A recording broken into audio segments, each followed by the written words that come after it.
아침 말씀. 오늘 본문 말씀은 신명기 11장 22절에서 32절입니다.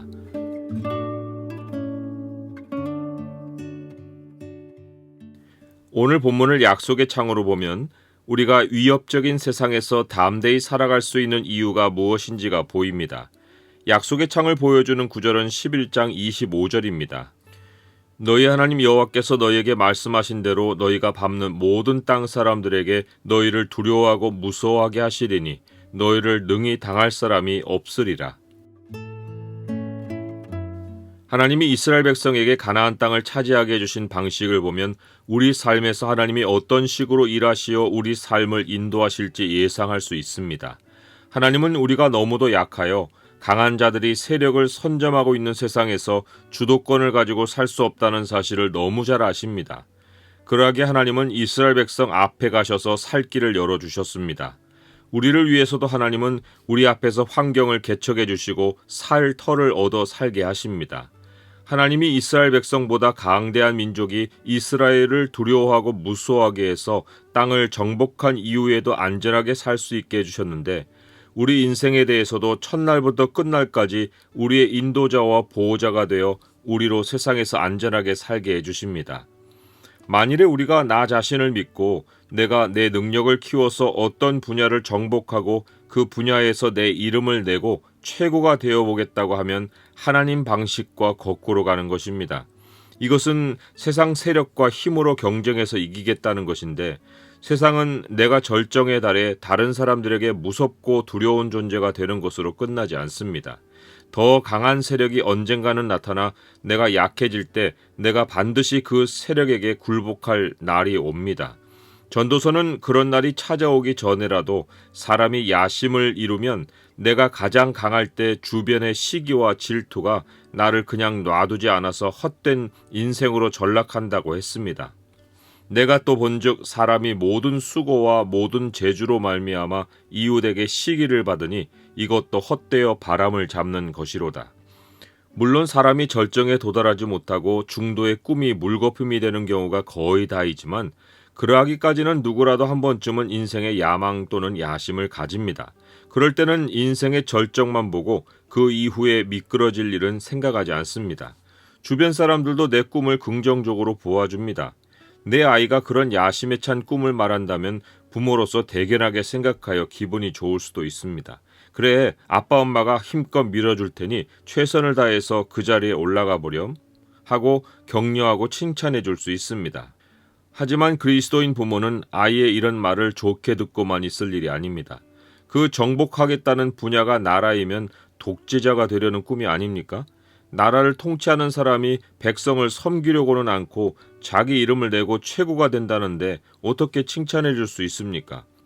아이가 야심을 품든지 아니면 부모가 아이를 부추겨 어떤 분야에서든 최고가 되라고 말하는 것은 사람이 머리가 되고 꼬리가 되지 않게 해주시겠다고 하신 하나님의 약속과는 완전히 다른 의미입니다. 사람이 높아지고 싶다고 꿈을 가지면 높아지는 것이 아닙니다. 하나님이 높여주실 때 사람은 높아집니다. 더 근본적으로는 사람이 하나님의 언약을 충실히 지키고 살 때 하나님이 그를 충성되게 여겨 모든 걸림돌과 장애물을 치워주시고 본인의 힘으로는 도무지 오를 수 없는 중요한 자리에 앉혀 책임 있는 일을 수행하게 하십니다. 어떤 분야의 머리가 되는 것은 꿈이 커서 되는 것이 아니라 하나님의 말씀을 따라 사는 사람에게 하나님이 맡기시는 사명입니다. 세상 눈에는 사람이 최고의 자리에 오른 것만 보이겠지만 그 자리는 자기 이름을 내는 자리가 아니라 하나님을 섬기는 자리이고 겸손을 이루면 언제라도 날개 없이 추락할 수 있는 자리입니다. 작은 자리도 하나님을 의지하는 자에게 하나님이 맡기시는데 하나님을 생각해 두지 않고 꿈만 키워 위대한 사람이 되려 하면 역사에 매우 위험한 인물이 되는 것입니다. 그 전형이 사탄입니다.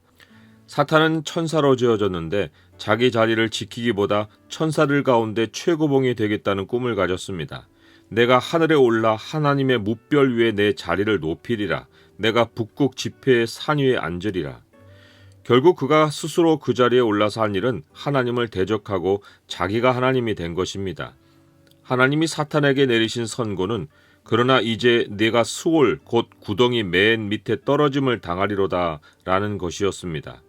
그리스도인은 절대로 스스로에게도 남들에게도 내 아이에게는 더더욱이 교만을 부추겨서는 안 됩니다. 오늘날 교회에서도 꿈을 강조하고 자기 분야에서 최고가 되라는 메시지를 전하는 경우를 봅니다. 아무 전제 없이 그런 말을 하면 사람의 욕망을 부추기는 것이지 하나님의 뜻에 순종하는 사람을 키우는 것이 아닙니다.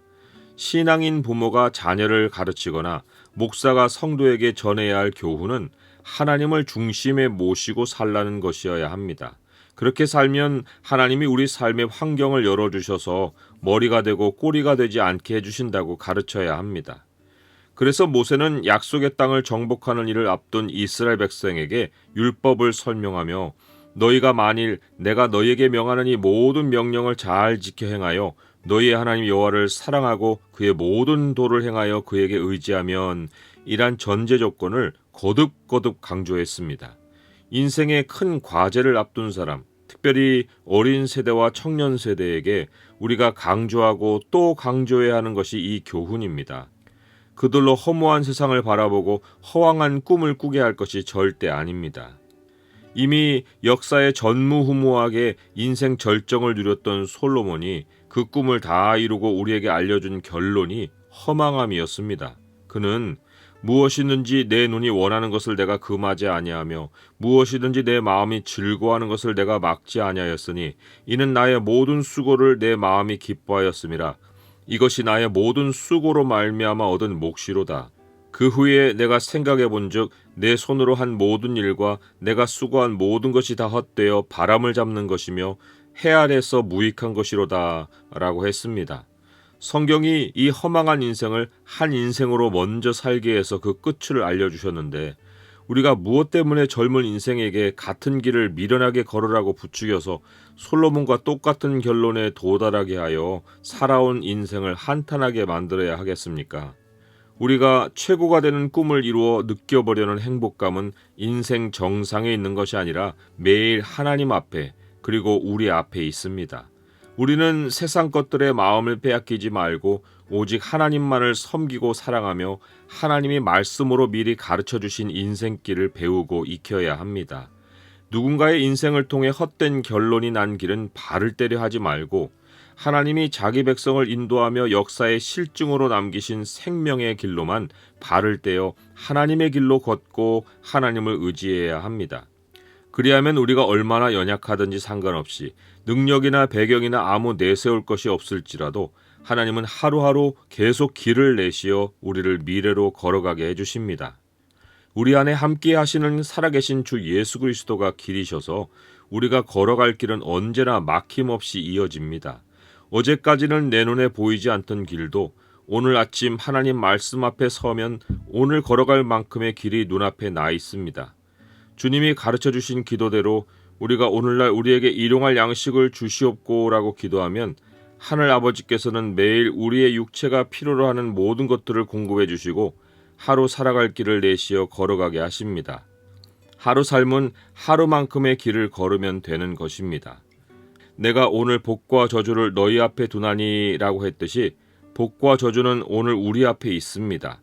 복은 하나님의 공급이고 저주는 하나님의 공급이 끊기는 것인데 내가 복을 얻어 살든지 저주를 당해 허덕이든지 누구에게라도 책임을 돌릴 수 없습니다. 행복은 멀리 바라볼 꿈이 아니라 오늘 내 앞에 있는 선택입니다. 대박의 꿈을 내려놓고 오늘 내 앞에 있는 행복의 분량을 누릴 줄 알아야 합니다.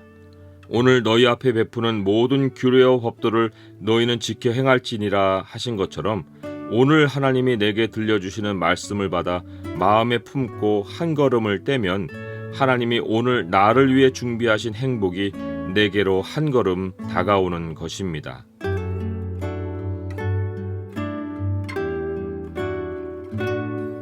주님, 세상은 강대하고 저는 너무 약합니다. 제가 세상과 경쟁력으로 살지 않고 하나님의 은혜로 살게 하시니 너무나 다행이고 감사한지 모릅니다. 하나님이 만드신 세상을 하나님이 잘 아시니 오늘의 길을 말씀으로 안내해 주옵소서. 예수 그리스도의 이름으로 기도드립니다. 아멘.